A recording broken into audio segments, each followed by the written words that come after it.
La Compagnie des auteurs, Mathieu Garrigou-Lagrange.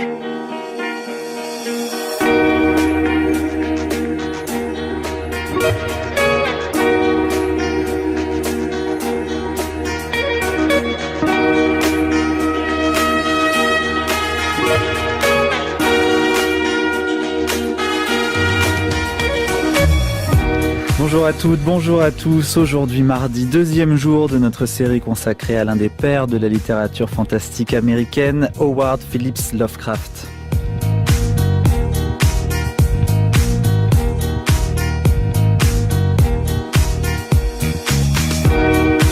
Lovecraft, né à Providence en Nouvelle-Angleterre en 1890, est mort à seulement 46 ans dans cette même ville, après une vie essentiellement constituée de lecture, d'écriture, de nombreuses relations épistolaires, d'un mariage bref et peu consommé, ainsi que d'une inquiétude globale concernant la vie et son absence de sens. C'est François Bon qui a ouvert le bal de cette série hier. Jeudi, nous parlerons des mythes inventés par Lovecraft, comme le Necronomicon et le mythe de Cthulhu. Enfin, demain, il sera question des adaptations au cinéma ainsi que de la ville, l'architecture et les cités enfouies dans les livres inventés par Lovecraft. Et aujourd'hui ?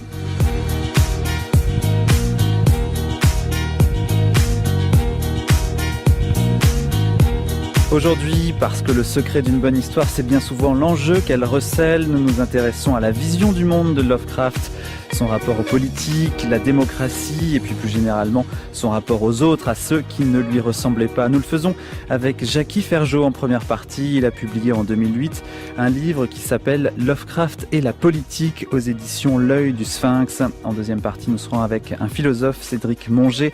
Il nous dira pourquoi ce qui est effrayant chez Lovecraft, ce ne sont pas les bêtes venues d'ailleurs, mais bien l'absence de tout Dieu. Bienvenue à tous, voici la Compagnie des auteurs.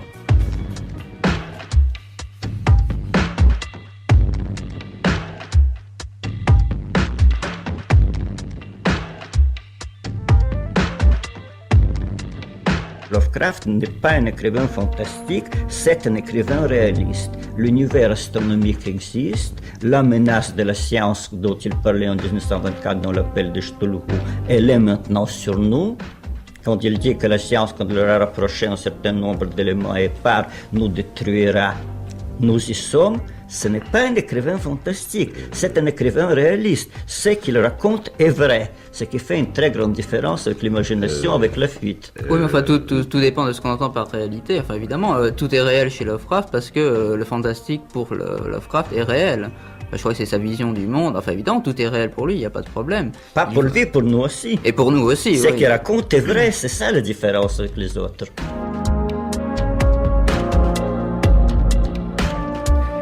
C'était le journaliste, chimiste, écrivain et aussi espion franco-polonais Jacques Bergier qui s'entretenait avec Michel Zerafa et Raymond Bellour. Bonjour Jackie Ferjot. Bonjour. Vous y croyez, vous, à ce que dit Jacques Bergier, que Lovecraft serait le Zola des mondes enfouis, un écrivain avant tout réaliste ? J'avoue que la thèse me surprend un peu. Oui, c'est surprenant. Encore que, il faut accorder un certain crédit à Bergier, c'est quand même lui qui a contribué beaucoup à faire découvrir Lovecraft en France. Pourquoi il dit ça, d'après vous ? J'avoue mon ignorance, il faudrait lui demander à lui, mais malheureusement il n'est plus de ce monde et donc le mystère reste entier sur ce problème. Mais justement, il y a une atmosphère un peu mystérieuse autour de Lovecraft, autour de sa littérature dans laquelle il est question de phénomènes scientifiques qu'on cache au public, lequel public ne pourrait de toute manière pas y croire. Est-ce qu'il n'y avait pas une espèce de goût du complot, soit chez Lovecraft, soit chez les personnes qui l'admirent et qui le lisent ? Oui, on peut penser ça, effectivement. Ça m'a effleuré à plusieurs reprises lorsque je l'ai lu. Mais je ne me demande si c'était vraiment conscient dans son esprit d'auteur. Je pense plutôt que c'était le résultat de ces faits profonds qui l'ont marqué toute sa vie, à savoir que nous sommes le grain de sable dans l'univers et que nous n'avons pas beaucoup de prise sur les éléments, et que donc il faut s'organiser soi-même en tant qu'être humain pour avoir une vie, disons, acceptable, dans laquelle Lovecraft plaçait la culture à un très haut niveau, parce que pour lui, elle était la source de quasiment, d'où découlait quasiment tout le reste. Mais c'est vrai que, effectivement, cette idée m'a souvent effleuré lorsque je l'ai lu. Qu'est-ce qui permet de le penser dans sa littérature? Cette façon qu'il a d'aborder à travers les monstruosités qu'il défend et qu'il assène, cette façon de démontrer, de contribuer à démontrer que finalement, nous, pauvres humains, nous sommes peu de choses. On va y revenir justement à cette idée du grain de sable. Il y a aussi chez Lovecraft, très profondément ancré, l'idée du déclin de l'Occident. C'est un décliniste? Oui, c'était un décliniste convaincu. Il était dans les années 30-35, c'est-à-dire à l'aube de sa vie d'homme, et puisqu'il est né en 1890, il était un fanatique du philosophe allemand Oswald Spengler. L'auteur du Déclin de l'Occident. Voilà, justement. et qu'il cite à de nombreuses reprises, dont j'ai moi-même lu une partie. D'ailleurs, je cite dans mon livre Lovecraft et la politique, je cite en annexe la préface de cet ouvrage. Et Spengler était convaincu qu'effectivement l'Occident était dans sa période de déclin. Lovecraft en est convaincu lui aussi à 100%, d'où son admiration pour ce philosophe. L'idée de Spengler, c'est que les civilisations ont un cycle de vie, qu'elles s'épanouissent et qu'elles meurent comme des organismes naturels. Oui, absolument. Lovecraft pensait cela aussi, il l'a répété à de nombreuses reprises, tant dans ses œuvres de fiction que dans ses lettres. Et je suis de son avis aussi. D'ailleurs, c'est une évidence. Toutes les civilisations, les grandes civilisations comme les petites, qui sont nées, ont vécu et sont mortes. De là à dire que nous sommes dans une phase de déclin, c'est après un point de vue qui va encore un peu plus loin. Quel serait pour Lovecraft le moment de l'apogée alors? Alors le moment de l'apogée pour Lovecraft, c'est sans aucun doute, à mon avis, l'abandon des signes culturels. Pour lui, la culture est une chose très importante et c'est indépendamment du confort matériel que tout être humain peut acquérir. Pour lui, c'est la pièce essentielle du puzzle qui est nécessaire pour réussir une vie. Et quel genre de culture? La culture classique non, la culture dans son ensemble, c'est-à-dire l'ensemble des éléments qui font que, de par ses héritages, par sa vie présente, et même peut-être à venir, dans les perspectives qu'il peut offrir, un être humain peut se réaliser. Il y a de très nombreux exemples dans les lettres ou dans les œuvres, mais surtout dans les lettres, à mon avis, qui démontrent cet état de fait et cette pensée Lovecraftienne. Alors c'est justement, Jackie Ferjot, sur les lettres que vous vous êtes basé beaucoup pour essayer de comprendre quelle était la pensée politique de Lovecraft. Hier, François Bon nous disait qu'il fallait arrêter de l'appeler le reclus de Providence, parce que d'abord il avait justement une correspondance très importante, et puis qu'il rencontrait beaucoup de gens, qu'il parlait beaucoup de gens, aussi qu'il lisait beaucoup les journaux. Est-ce que pour vous il était ouvert politiquement sur l'extérieur et très informé?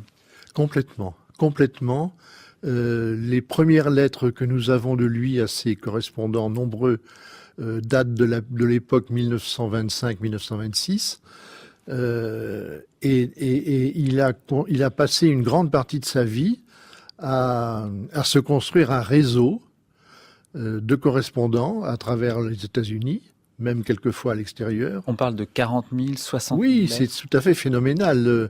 Le nombre de lettres qui ont été publiées chez Arkham Press, qui représentent 4 livres d'environ 250 pages chacun, ne sont qu'une infime partie de tout ce qu'il a écrit en correspondance et qui est déposé à la bibliothèque John Hay à Providence. C'est une toute petite partie. On découvre, sont publiées régulièrement des correspondances avec d'autres auteurs, par exemple avec Smith ou avec d'autres amis écrivains proches, et le flot ne tarit pas. Et qu'est-ce qu'il en ressort quand, comme vous, on se plonge dans cette immense correspondance? Quelle est l'atmosphère, finalement, de ces lettres? C'est une atmosphère qui, moi, me convient beaucoup, qui est faite de d'acceptation de la vie sous les conditions dont nous avons déjà parlé, c'est-à-dire que l'acceptation que nous sommes le grain de sable dans l'univers, et sous des conditions qui sont parfois ambiguës parce qu'elles ne sont pas claires, certaines même se contredisent. S'agissant par exemple du rôle de l'État dans la marche d'un pays, le sien en l'occurrence, il y a parfois des contradictions et un manque de visibilité qui donne à penser qu'il entrevoyait bien ce qu'il aurait convenu de faire, mais que n'ayant pas ni la formation politique, ni évidemment les moyens pour sa réalisation, il ne pouvait peut-être pas complètement aller jusqu'au bout de son raisonnement. Donc il y a un opportunisme chez Lovecraft ? Non, je pense pas. Non, je pense pas. Ce sont des réactions parfois épidermiques, mais toujours pleines de bon sens. Simplement, le lecteur qui les lit se pose parfois de certaines questions parce qu'il y a des ambiguïtés. Alors ces ambiguïtés, on va rentrer progressivement dedans pour voir de quoi elles sont faites. Mais avant cela, je vous propose d'écouter un assez long extrait d'un texte qu'il a écrit et qui s'appelle « Des ombres sur Innsmouth ». C'est l'un de ses textes les plus connus, dans lequel on entend que Lovecraft n'était pas dénué de pensées racistes. Un billet pour Arkham, s'il vous plaît. Le moins cher. $3.40. Tant que ça? C'est le tarif le plus bas pour le train. C'est trop cher pour moi. Désolé, j'ai pas mieux à vous proposer. Et par le bus? Il y en a pas. Ou alors il vous faut revenir en arrière. Bon, ceci dit, vous pourriez peut-être prendre le vieil autobus de la côte. Il passe par Innsmouth. Vous avez dû en entendre parler. C'est un type d'Innsmouth qui le conduit. Joe Sargent. Les places doivent pas être très chères, mais j'y vois jamais plus de 2 ou 3 personnes. Et toujours des gens d'Innsmouth. Il quitte la Grand Place en face de la pharmacie Hammond à 10h le matin et à 7h le soir. À moins qu'il ait changé dernièrement. Innsmouth? Je la trouve pas sur ma carte. Pas étonnant. Innsmouth, c'est une étrange ville à moitié déserte. Un peu oubliée à l'embouchure du Manuxet. Autrefois, ils avaient quelques fabriques, mais il ne reste rien aujourd'hui qu'un atelier d'affinage d'or qui fonctionne à très petit rendement. Vous dites ça bizarrement? Par ici, on n'aime pas trop les gens d'Innsmouth. On raconte des histoires sur certaines familles, comme les Marches. Moi, je suis pas d'ici, je suis du Vermont, alors j'y fais pas trop attention. Je crois qu'ils ont peur à cause de toutes ces fables. Celle sur le récif du diable en face d'Innsmouth, ou sur des maladies étranges venant de Chine ou du Pacifique qui auraient attrapé les gens de cette ville. Il y a eu aussi des émeutes le siècle dernier, et toutes sortes d'horreurs dont la ville, je crois, n'a jamais été délivrée. Ces histoires anciennes ne suffisent pas à rendre la ville infréquentable? Ouais, je suis d'accord avec vous, jeune homme. Je crois que la vraie raison de l'attitude des gens d'ici, c'est simplement un préjugé racial. Vous êtes de l'Ouest, pas vrai? C'est exact. Vous devez savoir que nos bateaux de Nouvelle-Angleterre avaient souvent affaire avec d'étranges ports en Afrique, en Asie, dans les mers du Sud, et qui ramenaient quelquefois de drôles d'individus. Vous avez sans doute entendu parler du gars de Salem qui est rentré chez lui avec une femme chinoise. Pas vraiment. Vous savez peut-être qu'il y a encore un tas d'indigènes des îles Fidji dans les parages de Cape Cod. Non plus. Qu'importe. Il doit y avoir une histoire de genre, car il y a quelque chose de spécial dans le physique des habitants d'Innsmouth. Je sais pas comment l'expliquer, mais ça vous met mal à l'aise.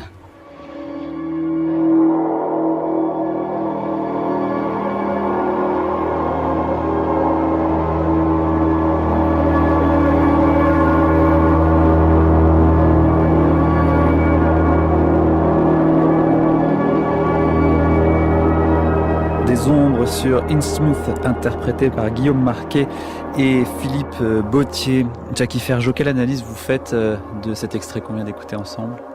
La première constatation que je fais, qui m'a fortement étonné, c'est que c'est très radiophonique. Pourquoi ça vous a étonné? Il y a eu des adaptations pas mal pour France Culture. Oui, notamment. mais enfin... Il y en aura encore d'autres, je l'annonce. On a l'habitude à la de rentrée. voir Lovecraft par le prisme d'une page de lecture ou d'écriture, et là, ça prend tout d'un coup un aspect vivant. C'est un récit, en fait, c'est un grand Oui, conteur et aussi. qu'on pourrait même, si j'osais, dire qu'on pourrait l'entendre dans certaines circonstances à notre époque. Et alors sur le fond, c'est-à-dire sur ce qui est dit dans ce dialogue, il est clairement fait mention du racisme de ses habitants de la Nouvelle-Angleterre envers donc les habitants de ce lieu maudit qu'est Innsmouth. Mais on ne sait pas très bien si il y a de la condamnation ou s'il y a de l'approbation de la part des personnages. Oui, c'est vrai, mais ça reste un récit malgré tout. Dans ses premiers textes, enfin tous ceux qui nous sont parvenus, il est déjà question de racisme. Par exemple, dans La Rue, qui est un texte assez court, qui date de 1920, on peut lire: quelques années plus tard, d'autres immigrants commencèrent à bâtir des cabanes sur le côté de la rue. L'air n'était peut-être pas aussi pur que jadis, mais l'atmosphère du lieu restait la même. Les nouveaux venus avaient des voix rauques et stridentes, et leurs visages étaient déplaisants. De nouveaux visages firent leur apparition dans la rue. Ils étaient sinistres, basanés, aux traits grossiers et au regard furtif. Ces hommes parlaient une langue inconnue. Ça reste une fiction. Mais à la lumière de ce qu'on peut découvrir ensuite dans la personnalité de Lovecraft, il n'y a pas de fumée sans feu. Tout le monde sait bien qu'un écrivain, même dans une fiction, puise toujours ça et là des éléments de sa vie personnelle. Et même un peu plus que ça, Jackie Ferjot, puisqu'on découvre dans sa correspondance, par exemple, qu'il était un admirateur de Mussolini, alors que pourtant il méprise les latins en général. Absolument. Alors, s'agissant de Mussolini et plus encore d'Hitler, Lovecraft était très intéressé par ce qui lui arrivait par les journaux et par la radio de la montée du fascisme en Europe. Mais il condamnait de toute façon le nazisme, qui selon lui était un nivellement de la culture, toujours elle, par la base. S'agissant de il avait l'homme, quand même, oui, il l'appelle Adolphe dans ses lettres, parfois il l'appelle le bel Adolphe. Exactement. S'agissant d'Hitler, il distingue la culture et l'homme. Pour la culture, par exemple, il écrit en 1933 au sujet du bel Adolphe, je reprends ce que vous disiez, en disant qu'il est sincère et que c'était là une base derrière quelques-unes de ses attitudes. Je n'implique pas que son programme actuel n'est pas extrémisme grotesque et à l'occasion barbare. Par rapport à l'homme, il dit, toujours en 1933, l'homme Hitler se trompe. Un homme élevé dans la véritable tradition allemande, avec comme première sensation le paganisme viril et la psychologie protestante qui appartiennent à la nation et qui exclut tout apport héréditaire venant d'une autre culture, doit certainement être un citoyen à part entière et un fonctionnaire potentiel, même si quelqu'un de totalement ou au quart ou à moitié juif figure dans sa généalogie. Un peu plus loin, il dit « Je sais que c'est un clown, mais par Dieu, j'aime ce type. » Oui, c'est quand même Donc c'est très clair. Voilà, c'est ambigu. Moi, je dis que sur Hitler, il n'est pas très net. Ça manque de cohérence. Parce que d'un côté, il admet le système politique auquel Hitler se réfère. Enfin, il l'admet pas complètement, mais disons, il y est. Il est antisémite voilà. En tous les cas, ça, c'est certain. Mais l'homme, il l'admire d'un côté, mais tout en reconnaissant que si j'osais une comparaison audacieuse, je dirais que c'était peut-être son Donald Trump. Oui. Il écrit à ses correspondants, par exemple, en parlant de Mussolini, je crois, qu'un homme de goût doit préférer les choses qui favorisent les hommes forts et avancés aux dépens des masses. Donc il y a cette admiration pour les chefs puissants et il y a cette méfiance pour la masse. On pourrait appeler ça une forme d'élitisme. Oui, absolument, oui. D'ailleurs, à plusieurs reprises dans certaines de ses correspondances, il fait état de cette situation. Bien avant d'avoir entendu parler de Mussolini, puisque il reconnaît effectivement que pour lui, le pays doit être gouverné par une élite, que la masse n'a pas besoin d'être au courant. Donc est-ce qu'il est démocrate? À cette époque-là, c'est pas encore assumé. Aux États-Unis, quand même, on est démocrate. Oui, mais quand il tient ces propos-là, ça n'est pas encore assumé, loin de là. Disons qu'il a commencé à faire son virage. Tout ce qu'il dit, c'est nous n'avons pas. Il faut laisser faire les gens qui sont compétents. Les autres n'ont qu'à suivre. Voilà. En clair, c'est ce qu'il assume.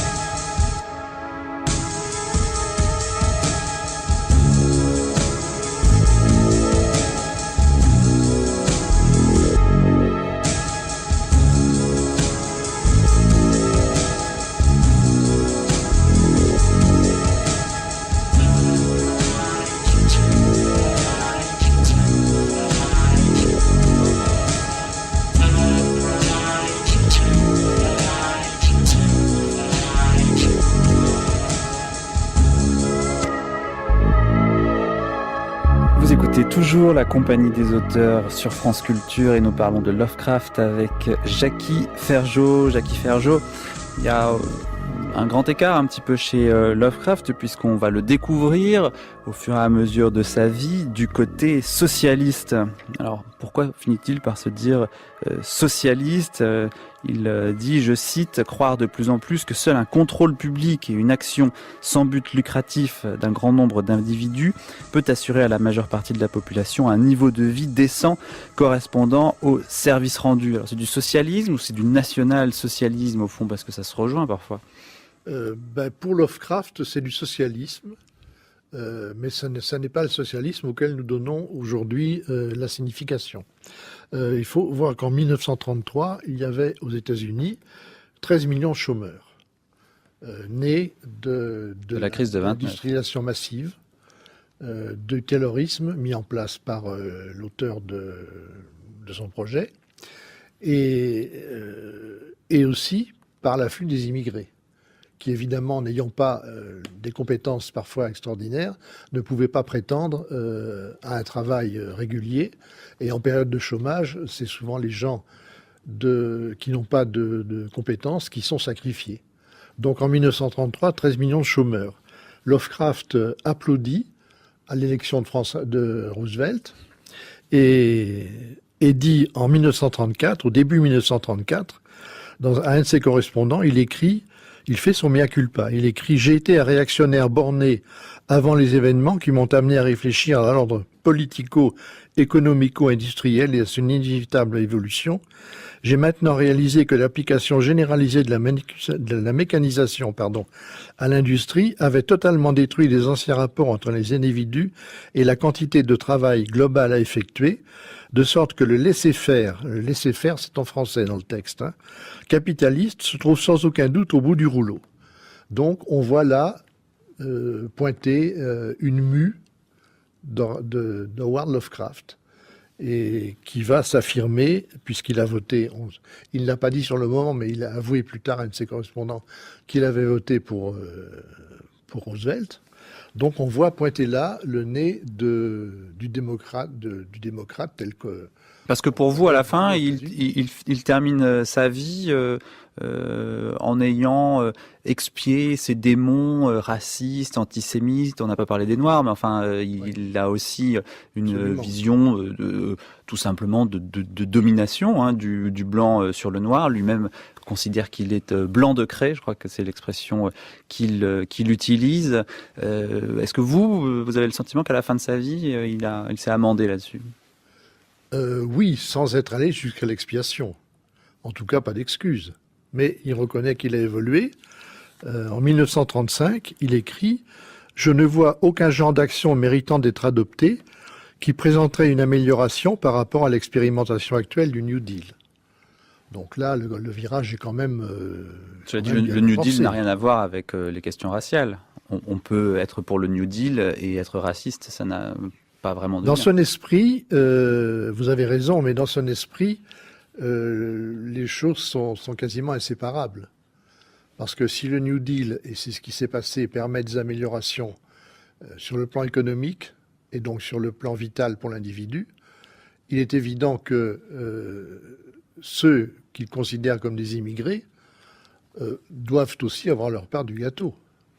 Alors, Jackie Ferjot, dans la postface à votre livre, il est écrit, c'est une postface que nous devons à Gérard Klein, il est écrit qu'en fait, Lovecraft était hindou. Alors, ça paraît un petit peu un contre-pied. Expliquez-nous pourquoi Gérard Klein nous dit que Lovecraft était en politique hindou.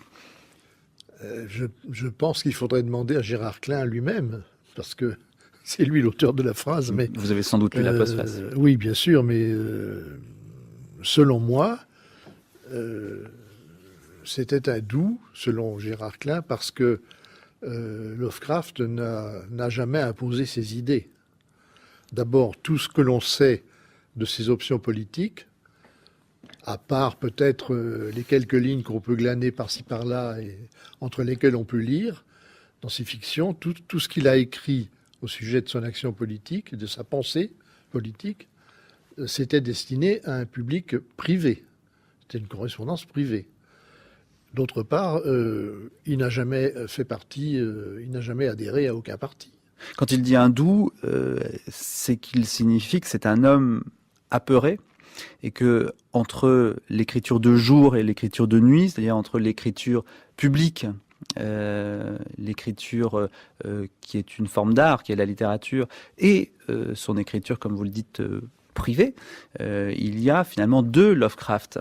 Comme si le Lovecraft de ses contes était finalement plus visionnaire, sans même que l'autre Lovecraft s'en rende compte, que ce Lovecraft privé. Effectivement, on peut tenir ce raisonnement, je pense. Dans sa vie publique, on peut par exemple regretter que, s'agissant des propos qu'il tenait sur les Noirs, on peut regretter qu'il n'ait pas été un visionnaire. Il s'est contenté de suivre la théorie qui nous paraît hallucinante aujourd'hui, qui avait cours à l'époque, à savoir que les races noires étaient inférieures aux races blanches. Il l'écrit noir sur blanc, un de ses correspondants. On aurait aimé qu'il fût un visionnaire et qu'il démonte ce système aberrant. Malheureusement, il ne l'a pas fait. Il s'est contenté de suivre le train. Merci beaucoup, Jackie Ferjot. Dans un instant, la suite de notre émission sur Lovecraft, ce sera avec l'historien et philosophe Cédric Monget.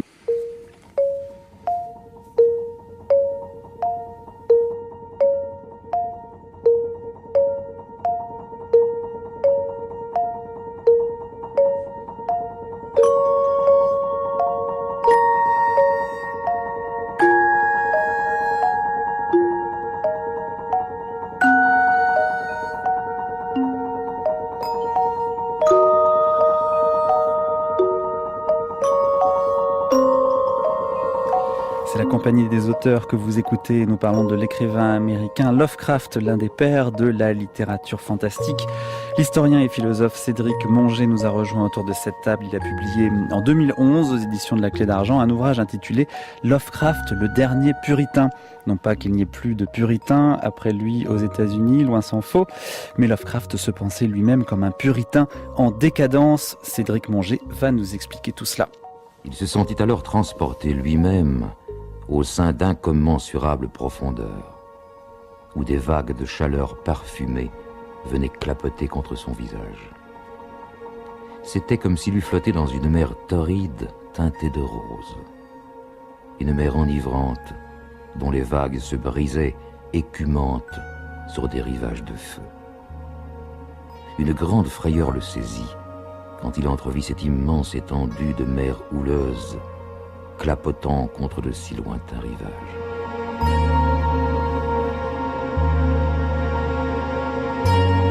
Une courte lecture d'atmosphère extraite du recueil de nouvelles Démons et merveilles pour entamer cette seconde partie. Bonjour Cédric Monget. Quel est votre livre préféré de Lovecraft ? Je ne sais pas si j'en ai un préféré au fond, ou du moins ça change avec le temps. Il y a des textes que j'aime à un moment donné, puis d'autres que je délaisse, et puis ensuite ça change. Alors, évidemment, il y a toujours les plus connus qui reviennent toujours, mais au fond tous les textes valent au moins un peu. Mais s'il fallait en conseiller un pour le néophyte, par exemple. L'appel de Cthulhu. L'appel de Cthulhu, c'est bien, ça fait 3-4 pages. Voilà. Ça raconte tout, ça explique tout. C'est un peu plus long que ça, mais oui, l'appel de Cthulhu. Oui. Alors vous indiquez dans votre livre Le Dernier Puritain que Lovecraft se vivait, je le disais, comme un puritain en décadence. Qu'est-ce que cela signifie ? Parce qu'on n'a pas tellement l'impression qu'il était tellement décadent, au contraire même, Lovecraft.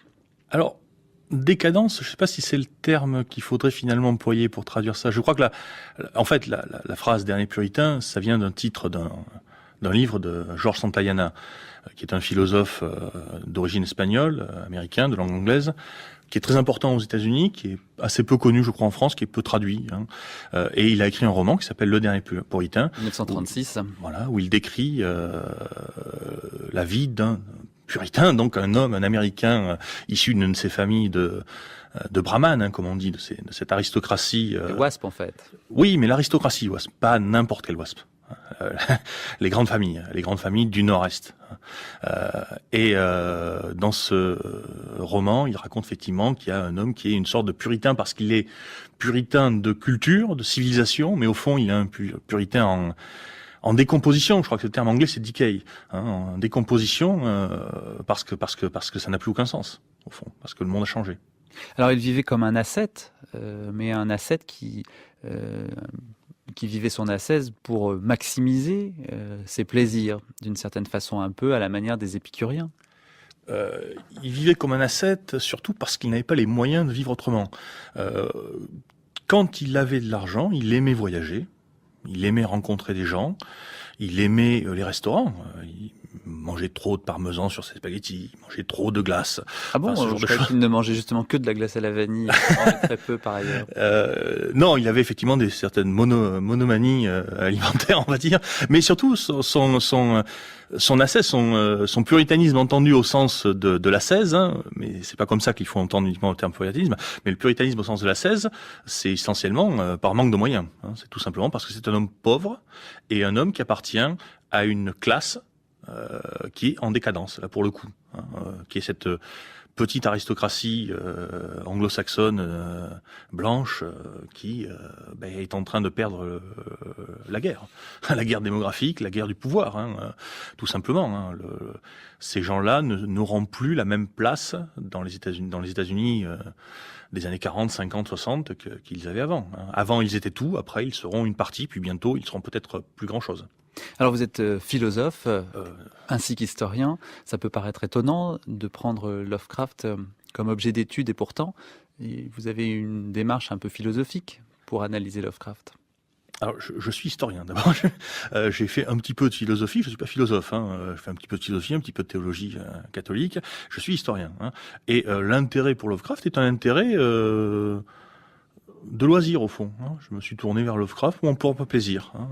Mais je pense qu'il y a effectivement quelque chose de philosophique dans sa fiction. Ce n'est pas seul. Enfin, est-ce qu'il y a seulement de la fiction ? Je ne sais pas. Mais enfin, en tout cas, lui. C'est du réalisme. Alors là, vous seriez d'accord pour dire que Lovecraft c'est un romancier réaliste ? Dans une certaine mesure, tout ce qu'il y a dans les fictions de Lovecraft est matériel.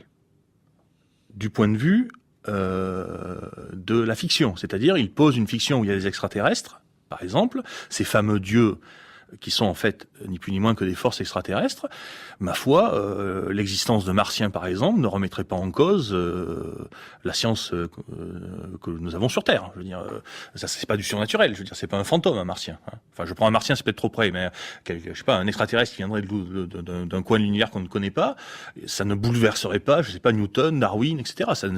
C'est pas un fantôme, un extraterrestre. Donc, de ce point de vue-là, oui, c'est un écrivain réaliste puisqu'il n'y a pas de surnaturel. Il y a un surnaturel épistémologique, c'est-à-dire qu'il y a un surnaturel pour nous, parce qu'on ne comprend pas, mais in fine, ça s'explique. In fine, il y a tout est vrai, tout est matériel, tout est réaliste. C'est un matériel. Enfin, Lovecraft a une pensée qui est fondamentalement matérialiste, ça c'est clair. Pour lui, il n'y a qu'une substance dans l'univers qui est la matière, et cette matière fonctionne selon des règles de la mécanique. Fin de l'histoire. Ensuite, les Cthulhu, etc., ils obéissent aux mêmes règles, sauf qu'ils sont plus gros. Plus gros. Et cette philosophie, donc ce serait une philosophie matérialiste, et aussi, vous insistez beaucoup là-dessus, Cédric Monget, une philosophie athéiste. Pourquoi est-ce que c'est très important de dire que Lovecraft était totalement un athée ? En vertu de ce que je viens d'expliquer précédemment, c'est-à-dire dans un univers où il n'y a qu'une substance qui est la matière, il n'y a pas de place pour un dieu qui serait d'une autre substance. Donc, puisqu'il n'y a pas de dieu, bien tout ce qui arrive, finalement, n'arrive que dans ce monde-ci, selon les règles de ce monde-ci, et il n'y aura pas de tribunal de cassation, en quelque sorte, de tribunal d'instance pour juger le bien et le mal. C'est-à-dire que ce qui nous arrive n'a pas de sens. Et donc c'est pour ça qu'effectivement l'athéisme est central dans cette pensée et dans cette fiction-là, c'est qu'il n'y a pas de bon, il n'y a pas de jugement.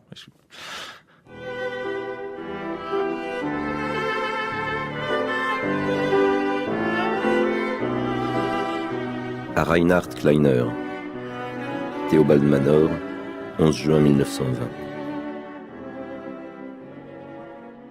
Vénéré Bolingbroke, votre récente indifférence aux idées cosmiques me plonge dans un réel embarras. Nous savons naturellement qu'il n'y a pas de vie après la mort, car la vie et la pensée sont propres aux organismes matériels complexes. Mais autour de nous s'étend un espace illimité plein d'autres mondes, un espace à l'intérieur duquel nous ne sommes, pour ainsi dire, rien, et les questions gigantesques qu'il suscite soumettent l'esprit humain à un martèlement désespéré.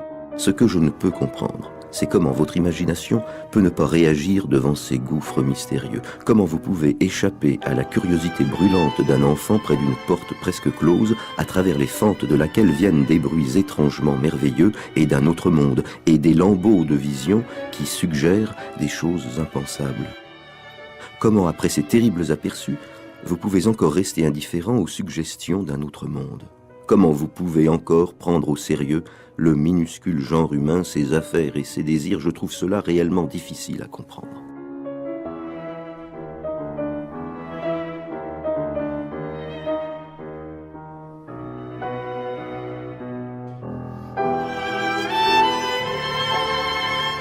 Vous écoutez la compagnie des auteurs sur France Culture. Nous parlons de Lovecraft. Lovecraft pour qui, Cédric Monget, l'homme était, on vient de l'entendre, une toute petite chose à l'échelle de l'univers, une petite chose qui, du coup, ne devrait pas se prendre tellement au sérieux. Effectivement, il y a une ironie chez Lovecraft. Une ironie qui est sans rien pour nous moquer, finalement. L'ironie est sans témoin. Nous sommes le seul témoin de l'ironie dont nous sommes la victime. Et en effet, puisqu'il n'y a pas de Dieu pour nous regarder ou nous juger, tout ce qui a du sens dans le monde, dans l'univers, il faut le trouver en soi, y compris l'humour, l'ironie. Et donc c'est une sorte de recours à son propre esprit, à sa capacité de rêver, à sa capacité de créer de l'esthétique, qui doit permettre de générer une sorte de sens. D'où le fait que, paradoxalement, on arrive à un Lovecraft qui est parfaitement matérialiste et qui valorise le rêve. Mais justement, puisqu'il n'y a rien en dehors de la matière, et que si nous voulons donner un petit peu d'esthétique, si nous voulons donner un petit peu d'allure à cette farce, eh bien, il faut trouver les ressources en soi. Et écrire nous-mêmes notre propre histoire. Donc la liberté, elle n'est que dans le rêve, c'est ça? La seule liberté qu'on peut avoir? Elle est dans la façon dont on appréhende ce qui nous arrive. Voilà. Donc c'est aussi ça, du coup, une grande liberté, parce qu'on peut faire ce qu'on veut de sa vie, s'il n'y a pas de Dieu.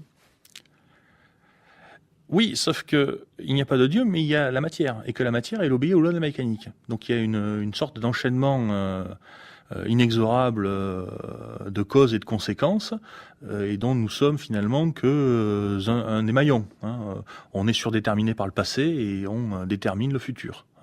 Donc non, la liberté, c'est uniquement par rapport à ça. C'est-à-dire c'est pas une liberté d'agir, c'est finalement une liberté de se positionner par rapport à soi-même. Ce que fait Lovecraft, puisque finalement, lui, biographiquement, c'est quand même quelqu'un de très passif.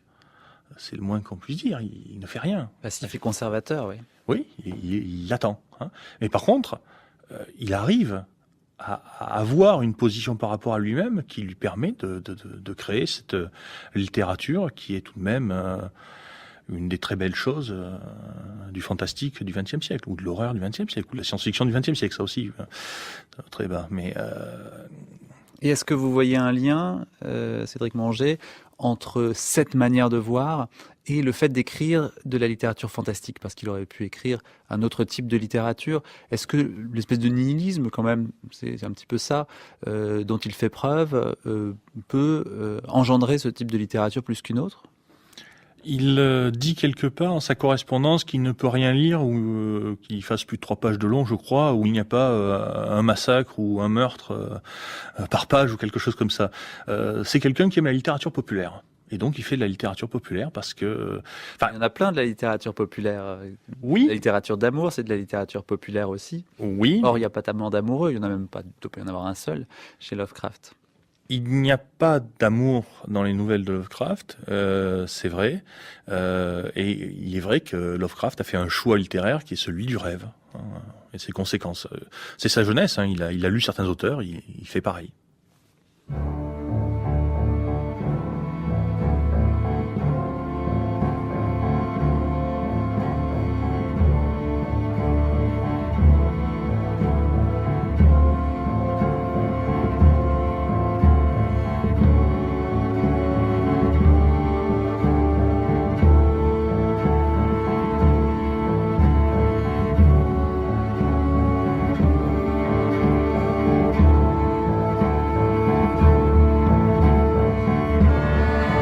Il y a un darwinisme de Lovecraft, Jackie Ferjot.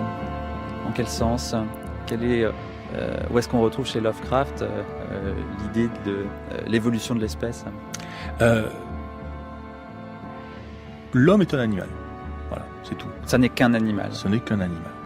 La seule particularité, à la limite, que l'on pourrait trouver à l'homme, c'est ce qu'on vient de dire, à savoir cette capacité réflexive qui lui permet d'esthétiser son propre destin. La différence entre le chien et l'homme, c'est que l'homme est capable de dire que lorsque le maître le bat, c'est parce que c'est Dieu et parce qu'il a péché, alors que le chien se contente de couiner et voilà. C'est la seule différence au fond. Donc oui, il y a un darwinisme, et ce darwinisme vulgaire, au sens, c'est-à-dire c'est pas un darwinisme très très savant, c'est un darwinisme de la lutte pour la vie, eh bien il englobe non seulement les hommes et les animaux, mais aussi ces dieux entre guillemets, qui sont finalement que des créatures extraterrestres, qui eux aussi sont soumis au struggle for life.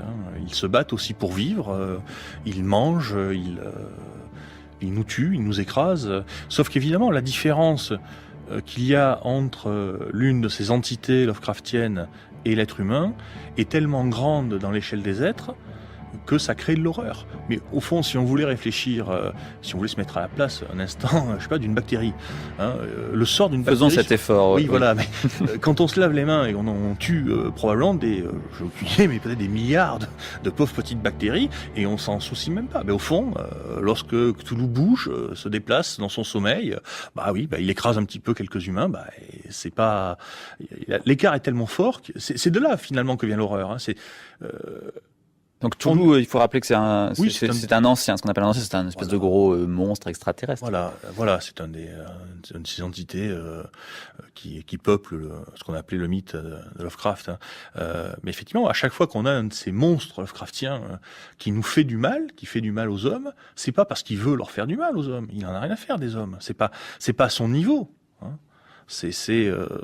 Je vous l'ai dit, c'est je sais pas moi, c'est l'homme en voiture qui écrase un lapin sans le voir. C'est de cet ordre-là. Et ça rejoint cette idée qu'on entend parfois que les extraterrestres, au fond, ils nous ont déjà trouvés, nous les humains, mais simplement, nous sommes insignifiants pour eux, comme la fourmi est insignifiante pour nous. C'est ça aussi ? Quelque chose, oui, c'est quelque chose de cet ordre-là. Hein, effectivement, on est tout simplement rien, quoi. C'est même pas on nous déteste pas, on nous méprise pas, on est tout simplement tellement en deçà de tout. Voilà, c'est ça. On n'est pas digne d'intérêt. On n'est pas digne d'intérêt, et non, on n'est pas digne d'intérêt. Je n'ose pas vous demander ce que vous en pensez personnellement. Je sais pas, je n'ai jamais rencontré d'entité Lovecraftienne pour pouvoir en juger, mais enfin en tout cas, j'imagine ce que une fourmi par terre et qui se fait marcher dessus. Je me dis finalement, si nous sommes ça par rapport à ces créatures-là, eh bien oui, c'est atroce. Espérons qu'on nous marche pas trop tout de suite dessus. Savoir que Dieu n'existe pas, c'est, on l'a vu, quelque chose d'insupportable, parce qu'au fond, c'est agréable d'avoir un Dieu pour nous soutenir. Mais vous dites, Cédric Monget, que ce qui est encore plus insupportable, c'est la conscience que ce Dieu n'existe pas. À la limite, qu'il n'existe pas, ce n'est pas grave, mais d'avoir perdu l'innocence, d'avoir perdu la croyance, c'est ça qui est profondément effrayant. Et c'est ça qui fait que on ressort des livres de Lovecraft avec parfois une boule au ventre. Mmh. Oui, parce que Lovecraft, lui, ne croit pas, clairement, depuis son plus jeune âge. Hein, il ne s'est jamais... il n'a jamais eu le recours à la consolation de l'espoir. Hein. Or, sa vie n'est pas très heureuse. Il perd son père quand il est très jeune, sa mère un peu plus tard. Son père était fou, on l'a pas vraiment dit hier, mais c'est quand même quelque chose d'important. Il y a toute une histoire sur les causes de cette folie. Hein. Bon, après, c'est autre chose. Mais oui, enfin, en tout cas, il a eu ça, ces malheurs dans sa vie-là. Même lui, il meurt tout de même dans des conditions assez terrible, et il accepte tout ça alors même que finalement il devrait hurler. Mais après tout, hurler devant qui ? Je veux dire, quand on fait un caprice, quand on pleure, il faut un témoin. Il y a tellement pas de témoins pour Lovecraft qu'il n'a même pas besoin de hurler. Finalement, il peut accepter ça presque en souriant, presque. Pourquoi on lit Lovecraft ? Ce sera ma dernière question. Est-ce qu'on lit Lovecraft comme on va voir un film d'horreur ? Est-ce qu'on lit Lovecraft pour avoir peur ? Est-ce qu'on lit Lovecraft pour se sentir mieux, pour être pris dans l'histoire ? Peut-être qu'on lit Lovecraft comme un enfant lit la littérature pour enfants. Au fond, c'est ça, je crois. C'est à la fois complètement du rêve, c'est complètement irréel, et en même temps, enfin pour nous, je veux dire, et en même temps, on a l'impression que c'est ça, tout simplement. Alors oui, bien sûr, on peut exorciser la peur en se disant que ces créatures-là n'existent pas, hein, mais en même temps, quand on referme le livre, on se dit, oui, peut-être que c'est vrai qu'on n'est rien. Merci Cédric Monget.